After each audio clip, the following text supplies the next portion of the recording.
రమ్మన్న చోటుకు వచ్చి ఇమ్మన్న వరములిచ్చే ఇంట వెలసిన దేవుడు తొండమనాడు శ్రీ వెంకటేశ్వర స్వామి. తిరుమలలో వెలిసిన శ్రీ వెంకటేశ్వర స్వామికి మొట్టమొదట ఆలయాన్ని నిర్మించిన ఘనత శ్రీ తొండమాన్ చక్రవర్తిది.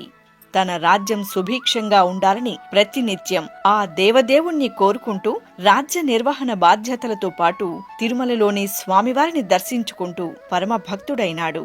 వయోభారంతో జవసత్వాలు తగ్గిన స్వామి మీద కాంక్ష తగ్గలేదు.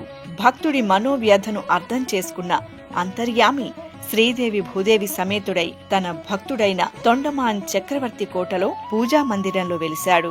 అనంతర కాలంలో తిరుమల ఆనంద నిలయాన్ని పోలిన ఆలయాన్ని తొండమాన్ చక్రవర్తి ఇక్కడ నిర్మించారు. తొండమాన్పురం శ్రీ ప్రసన్న వెంకటేశ్వర స్వామి వారి వార్షిక బ్రహ్మోత్సవాలు ఫిబ్రవరి 26వ తేదీ నుండి మార్చి 6వ తేదీ వరకు.